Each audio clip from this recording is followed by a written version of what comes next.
My name is Holly Godsey. I am the manager of formal science and math education programs at the Center for Science and Math Education. And I'm standing in for our director, Nalini Nadkarni, who is accepting an award at the University of Florida right now. So she apologizes that she can't be here today. I just want to say a few words about this center and then also introduce our former director, Hugo Rossi, who will be introducing our speaker. So bear with me for just 1 minute. But I do want to let those of you that aren't familiar with the center to know that our mission is to enhance science and math education, both in our university, in our K-12 system, within our community, and also nationwide. We have a number of programs that involve taking teachers and helping them to become better mathematicians and scientists. We also have programs that take math and scientists, and I have several people that are in that program right here, and helping them to become better teachers or better communicators. We have college access programs for women and for refugees. We also connect university researchers with the K-12 community and with the community at large, and help them get their message out to the community about the important work that they do.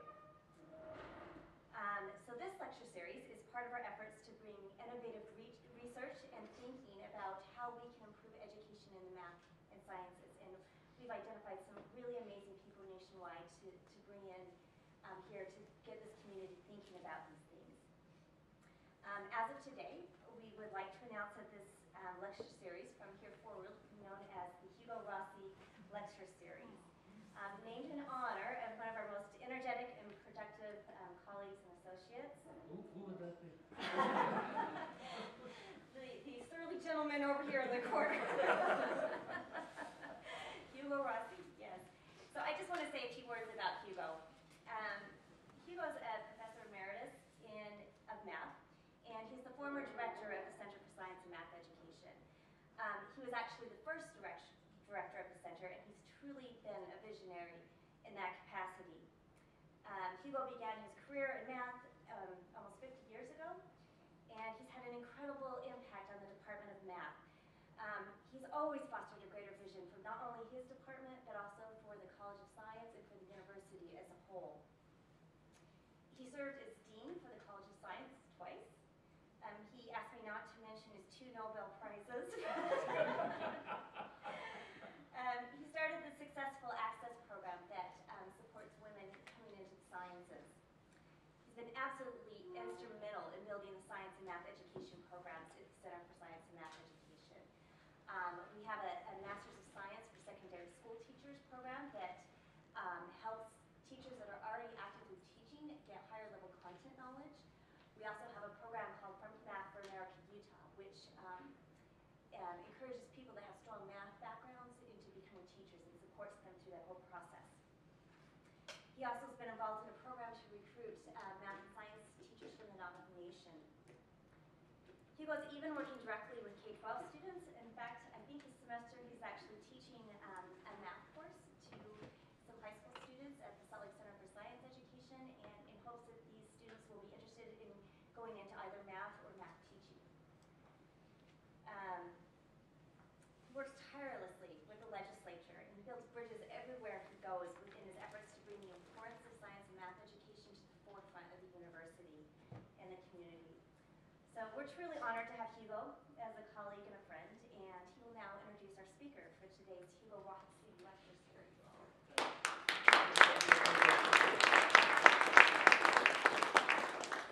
Holly, I'm going to get even with you. Holly is this year's recipient from the Utah Science Teachers Association of the Higher Education Award in Science Education, and we're proud of that. So one thing I wanted to tell you is that when I was a kid, I was always the last one to get picked when we were making up teams for sporting occasions, and I complained to my older brother about this, and I said, you know, I just don't get no respect. And he says, well, you know, maybe someday somebody will name a bridge after you. And I had no idea my older brother was prescient about that, because I think of these lecture series is a bridge between the university and the community and between higher education and public education. And so, Vino, that was my brother's name, up there, it came true. I have a bridge named after me. Today's speaker, I asked to come and talk to us because he is an exemplar of that kind of bridge between university and the community. He is now the Dean of the College of Education and Human Development at Southern Methodist University. When I heard about this, I was terribly envious of him. He said that someone went to the president of Southern Methodist University and said, someone by the way is the Simmons family. And they said, there's no College of Education here and we'd like to have one, we'd like to endow one. And we will write a check for how many billions of dollars? No, not billions, but I think it was $150 million. 20 million. But they built a building. They built a building too. Yeah. That cost more than $20 million. Well, anyhow, David is the first dean of this college, and in the few years, 4 years? 4 years, he's built something outstanding and really has built some bridges with the community in Dallas. In the meantime, he has been also become a member of the National Board for Education Sciences as of last summer. So I asked him here because I wanted him to talk about his work in Dallas, but since he is now in a policy decision, I think we'd also be interested in what insights he has on educational policy and questions like that. So you're going to give a kind of a hybrid course of these two things, and I'm sure it's going to, not course, but brief, no, a presentation, and I'm sure it's going to be great. Thank you. David,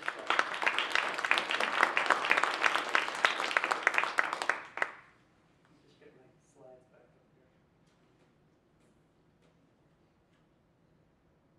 So Hugo, should I ask the impolite question? Is that the Zions Bank Simmons? Same family? No, this is the Simmons family. I don't know that one, but perhaps I could pursue them. well, I think we should pursue that. So when Hugo and I met, somewhat coincidentally in Dallas, and he asked me if I would consider coming to Utah to give a presentation, I jumped at the chance. I sometimes come to Utah in the summer to speak at the Best Practices Conference at Utah State in Logan, and I have always enjoyed my trips here. And this is the first chance I've had to come to the University of Utah, but they tried very hard not to let me come in. The storm and my plane wouldn't land, but I finally got into town, so here we are. So I'd like to spend a little bit of time talking about educational transformation. And as Hugo mentioned, I'm going to talk about it not from a math and science perspective per se, but more from a policy practice perspective, and then a little bit about innovation and where innovation fits in this picture. And I'll start by saying that if I had the answers, we wouldn't be in the kind of societal sort of pickle we're in now. So I have a lot of questions, and I'm going to sort of present them to you as questions. But I'll begin by saying that this is a global issue. A number of economists and folks much smarter than I am have been studying this from an issue of an economic perspective. If education is successful, economies thrive. When we look at countries where education is not so successful, economies struggle. And in fact, work by Paul Collier at the University of London seems to suggest that the formula for turning countries' economies around includes only 3 things: having something to produce, having a way to sell it, and getting students through secondary school. And that is data, empirical data from World Bank numbers, so not theoretical data. So we, many years ago, really took on the premise that public education was important, like now over a century, and that people should proceed through public education. But although there are many youngsters in the room, this really isn't so long ago that we began to mandate it, that it was required for people to get through secondary education. And in fact, we still have policies in almost every state where you can drop out at a particular age and pursue a different path. But there is growing interest in changing the focus to making sure that students get through high school, college, and career ready, whatever that means to you. And we're tracking those numbers. And in fact, if you follow economic indicators, last week the Department of Education noted that the number of students in the United States who graduated from college last year hit 78%, which was the highest percentage since 1974. So there's an effort to sort of build stronger, more effective programs to improve college, high school outcomes, and to prepare students either to go to college or to go into a career. But as I know, the center has a college access program for students for whom this has not traditionally been a path. We also know that there's still significant effort to be made there. So Susan Jacoby wrote about this period post-Civil War where we actually, as a country, defunded education in many sectors of the United States.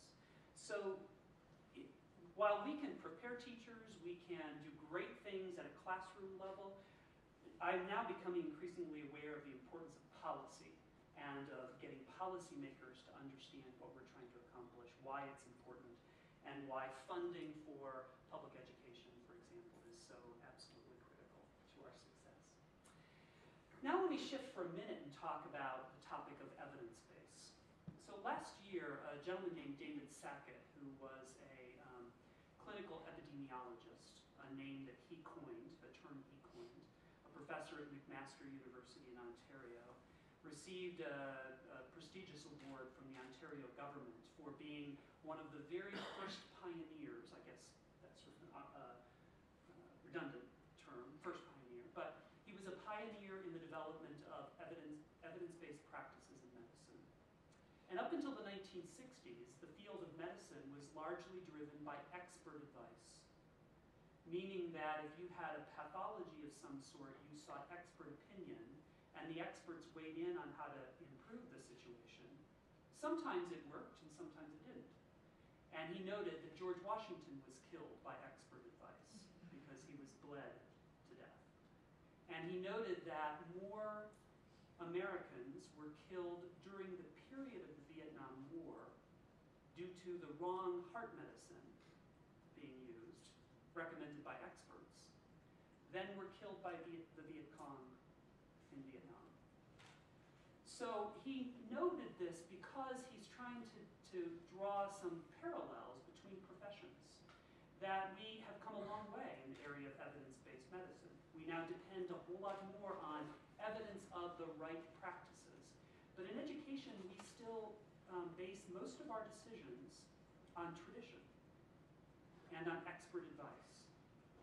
And we are pushing for a bigger focus on evidence and hoping that increasingly we'll synthesize research as the research base grows, and then expect those evidence-based practices to be used in classrooms and schools.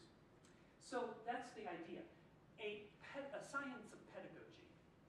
And while it sounds pretty new, in fact, Maria Montessori was calling for it in 1862 in Italy, saying that this is really not that complicated. We should be able to devise a way of systematically studying children and understanding how they respond to different practices. So under what conditions they respond, what context they respond, which best teaching practices they respond, and then begin to formalize those kinds of practices in the classroom. It was, the call was repeated, by the way, in the 1960s by a gentleman from the University of Illinois named Sam Kirk, who also created the term learning disabilities, as he found that many children appeared to either have brain abnormalities, but they looked a lot like children who also didn't get access to good teaching, right? And it was hard to sort out one from the other. Called for a science of pedagogy. So, as you look around globally and try to understand what would best practices look like from a policy perspective about preparing teachers and the business, either you are in the process of becoming one or you're preparing them, one source that we might look at is the model that Finland adopted. Now, Finland adopted this model over 30 years ago. Over 30 years ago, I was beginning to be a teacher. And I was graduating from Central Michigan University in the area of mathematics and chemistry. And I was recruited to teach in California. That year, 1984, almost 30 years ago, in California, there was vacancy, 113 high school mathematics teacher vacancies. And there were 3 teachers graduating from California system to become mathematics teachers. So the problem with science and mathematics education did not start in the last 10 years. It started decades ago. And solving this challenge won't happen overnight, but Finland had the same problem. And they said 30 years ago, let's figure out what the right path might be. So one thing they said is that teachers need better content knowledge. We need to have higher expectations for what teachers learn before they can enter the classroom. So in order to be a teacher in Finland, you must graduate from the top 10% of your college graduation class. No one else gets access. Now, what do you think that means for their salaries? Yeah, they also have to offer teachers commensurate pay, right, in order to keep people teaching. The second thing they said is that we need to take advantage of the scientific pedagogy. What do we know about teaching? What does the research tell us? And research and evidence doesn't have to be what's published just in scientific journals, but what do we know clinically in classrooms? And then the third piece is that there is a science of learning. In the cognitive world, in the developmental world, we have many decades of science. So how does Finland do? Now, their results waver from year to year. You may have, if you pay attention to what's happening in the international studies, you would know that Finland didn't do quite as well this year as they have in the past. But the interesting thing is this graph which relates achievement on the vertical scale to amount of money spent per child in education on the horizontal scale. And you'll notice that there are several countries who perform, and this is on the TIMSS data, or is it PISA? Can't see. Is it PISA? PISA data from OECD, that Finland does quite well relative to our outcomes, but there are other Scandinavian countries who perform more like we do. So it's not just based, these correlations with justice, not just based on the amount of money spent per pupil. And this is not about teacher salaries per se, but simply that you can achieve higher outcomes, not just based on money spent in public education. Okay, so I'm more interested in overall outcomes in the assessment. So let's talk about each of those, improving content knowledge. How many of you are familiar with the work done at the University of Michigan by Deborah Ball and her colleagues? A few of you. Okay, so some years ago, work at Stanford that was done on teacher knowledge suggested that, yes, we need to have strong content, and we have to understand how to teach, the teaching practices available to us, and then there's something in the middle. Right? Being a good math or chemistry or history teacher isn't just about knowing the content, and isn't just about knowing children, but there's this translation process, the content knowledge for teaching. In other words, if I have a student who's performing this way on particular kinds of problems, how do I know where their knowledge broke down? Where are the prerequisite skills or the insights or the curiosities that they have or have not developed that I need to then walk back to and figure out. So it's more than this specialized content knowledge, but it's knowledge of content for teaching, just to the right of the center of the org. That is most critical, that they were interested in. And they've developed an assessment. They're continuing to work on that. Heather Hill at Harvard and others are trying to understand, in addition to content, in addition to pedagogy, what do I need to know in the middle? This, for me as a special educator, is quite interesting because my graduate degree is in special education. And one of the big challenges we have in states across the country is that we have great high school math and science teachers. We also have a lot of children who are struggling to access that content. And we have people who understand the needs of children, special educators in some cases. And how these two groups of professionals work together is extremely complicated. And we often give them very little time to co-plan, and we try co-teaching models, but if I go back to evidence, the evidence for co-teaching is very poor. It doesn't seem to work for anyone, really. So, but this idea of being able to possess both content knowledge, pedagogical knowledge, and then the connection between the two is particularly significant. When we look at content knowledge, this is data from the National Council on Teacher Quality, who looked at states across the country that assess content knowledge, and then determined where the minimum requirements are. And you can see that most of them require somewhere around the at or near one standard deviation below the mean in order to become a teacher. That's where Texas falls, that's where Utah falls. Only one state requires more than that, the state of Massachusetts. And you can see that there are a number of states that don't report, but a number that also don't have very high expectations at all. So part of this is just increasing our expectations for what teachers know and how well they know it, their level of mastery of their content. The National Council on Teacher Quality, by the way, is a somewhat divisive organization. They are about to release a report of teacher preparation programs nationwide with U.S. News and World Report, essentially reporting how much content and what kinds of courses teachers receive in their preparation programs. And in the state of Texas, which is the only state I can speak for, only 8 of the 72 teacher preparation programs were willing to share their data. So many teacher colleges are nervous. Why do you think they would be nervous about sharing that information? About what content teachers receive? This is that audience participation. Why do you think universities, institutes of higher education, would be anxious about sharing what content they deliver to? They don't want to reveal their IP. Yeah, they don't want to reveal their IP. That's an interesting approach. They spent years developing it. That's right. I think that might be part of it. I think there might be more to it than that. They may not have confidence in how they chose to deliver that content or what content was delivered.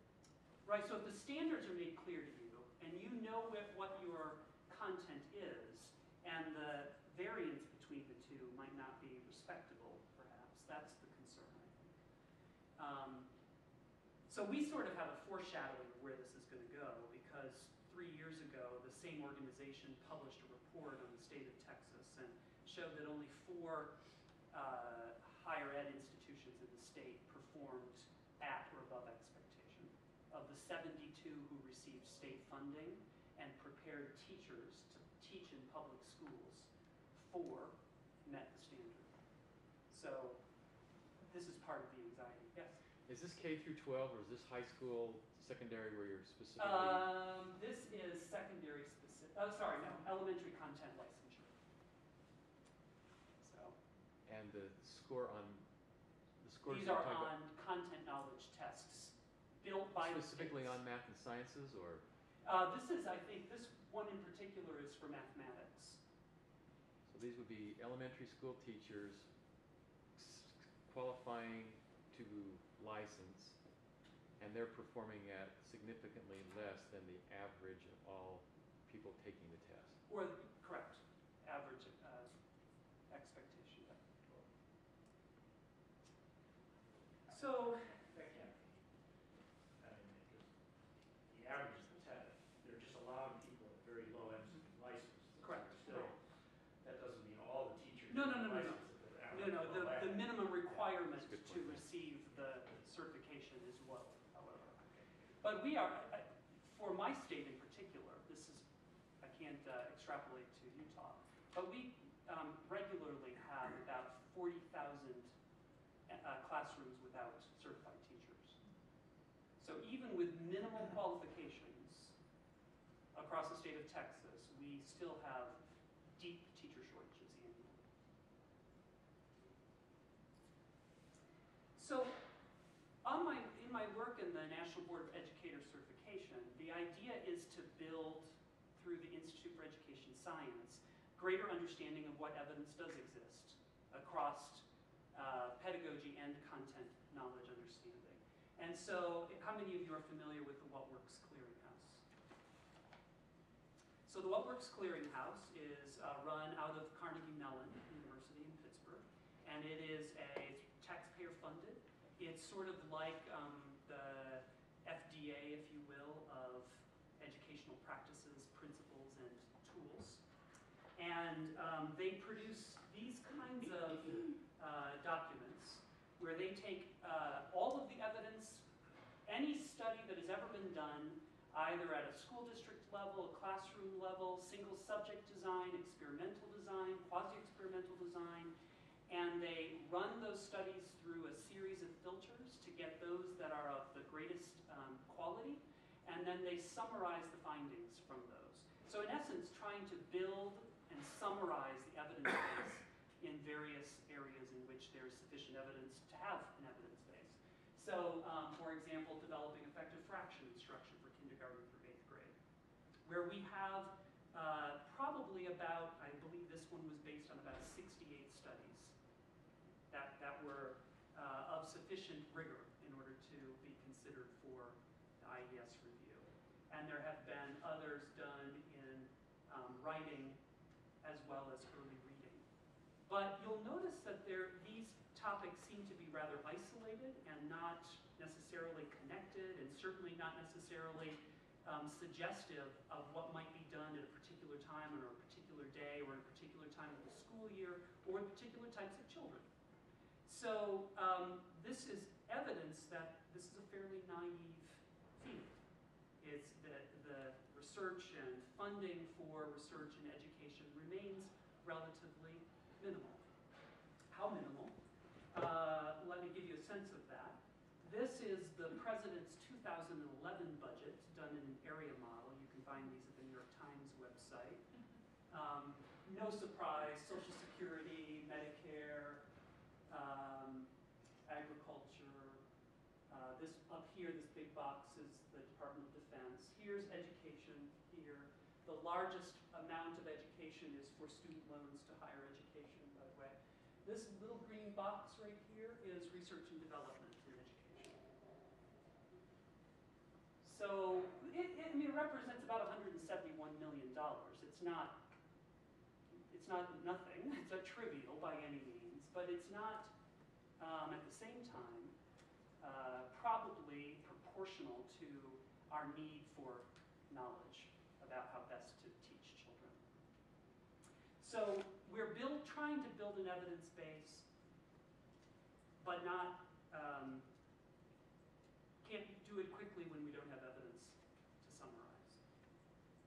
So there is, of course, a learning science, as I mentioned, Finland talked about. Some examples of this. Have any of you had a chance to read Thinking Fast and Slow by Daniel Kahneman? This is a brilliant book that came out last year that talks about the two parts of our processors, the dual processing of our brain, and how it really points to the need in young children of why it's so important to develop mastery of knowledge. Particularly in a world where we are so increasingly dependent on devices to remind us of things, without adequate mastery of certain kinds of skills, and mathematics, for example, mastery of early numbers, we know that it slows down cognitive development as children move on to more sophisticated understanding of number. So it's just one example, and there are others.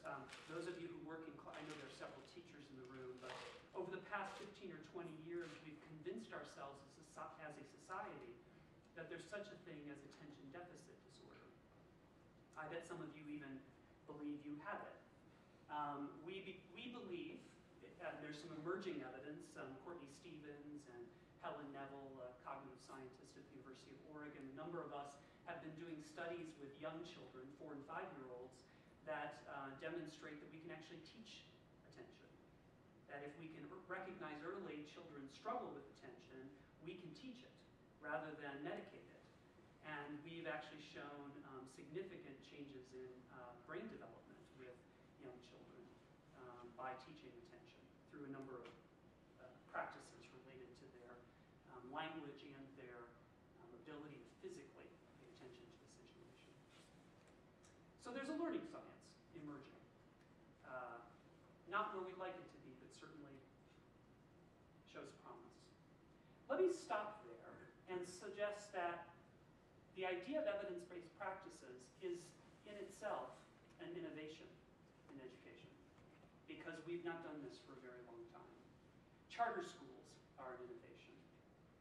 In fact, those of you who are my age remember when there was a day when assessment didn't even exist. We didn't really know which children were learning and which children weren't learning.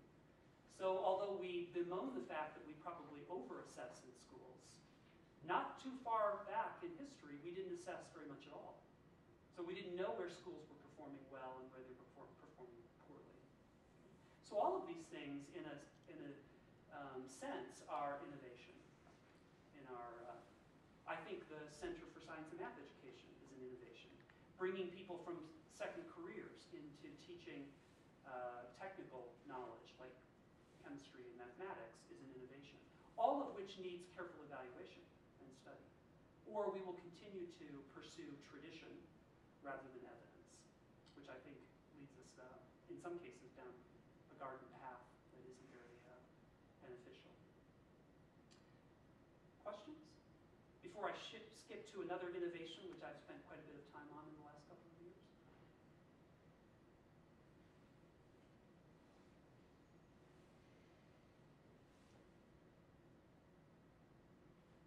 Yes, sir. How would you suggest using evidence to thwart grade inflation and content depletion at high school and college and middle school levels? It seems to me that in many courses, the imposition of directives of standards have led states and districts to dilute standards so their schools look good. No child left behind or whatever else. Do you think there needs to be a national gold standard, or what are your thoughts on that? It's a great question. I mean, in many 36 states, I believe now, there will be at least a core set of standards, and there will be one way of examining whether or not students are meeting, or two ways, sorry, of examining whether or not students are meeting those standards. I think grade inflation is a problem not just in K-12, but across the spectrum. Our provost showed us our grade point averages recently, average GPAs across the 8 schools and colleges at SMU, which by most measures is a strong institution. I think we have incoming SAT scores of 1274 roughly, and fairly strong student body. Our average graduate at SMU has a GPA of 3.38. So the School of Education was the only one holding up this rigor. Our average was 3.1. But I actually think that there are places perhaps where consensus rather than evidence is probably more important. In the sense that we need to build consensus amongst, in the case of a university, of examining the standards and determining how you assign grades, and we have a very be transparent about what a particular grade actually looks like, what the performance requirements are for that. And so there's a sense that I kind of own this domain, and therefore I'm the only one who can say what is a B and what is a C. So kind of building standards out and then looking at actual performance of what that looks like. And we've actually done quite a bit of this in K-12 education. And I think accountability testing has somewhat made grading a less important issue in K-12. Not so much in higher education, but in K-12. But I think that's a lot about internal standard and rigor. Yes? His question had the assumption that there was a falling of the standard in public education. Does the evidence suggest that that's true? I met with a number, I'm not a public educator, I met with a number of the math teachers in the school district that my kids go to, and I think that, and I must say I think, but I would infer from their conversation that they would claim they had done a good job of maintaining rigor in math. And they were high school teachers? Yes. Content high school teachers. I suspect that is probably true. I believe that the standards, I'll speak about mathematics because it's the one I'm most familiar with. The standards in elementary and middle school have been lowered. In some cases, in the name of innovation. So some of you may have followed the Algebra for All movement in the Southeast. The data out in the North Carolina, Charlotte-Mecklenburg schools would suggest that the effort to try to get all children to pass algebra in the middle grades has resulted in no one performing well. So struggling students haven't accessed it, and those who were actually nurtured well in mathematics early on, their performance was brought down by the effort to kind of give everyone the same content. I think high school teachers may be in the best place to tell us whether or not their standards have remained high. And I think states have tried to keep standards high. The National Council on Teacher Quality has also looked at that and compared standards state by state to each other, and would suggest that there are probably 4 states that have relatively high standards in literacy and mathematics, and the rest are substandard. But I don't know what I can certainly share those data with you. Standards are an odd thing because they're not as quantifiable as test scores, for example. Well, let me tell you about another innovation we are particularly focused on, and one that we think is of particular importance to public school performance. And this has to do with community. So there was a Washington Post editorial this morning about parent involvement in public education. Did anyone get a chance to read it? Okay. So her comment was, why aren't we also testing or evaluating parents for their impact on their own children's education? And well, there are a number of ways you might respond to that. One of them might be that parents are not being paid by public taxes to raise their children. You might also say that parents don't have the option of being trained to be parents, and teachers do. So these are some of the counter-arguments to that.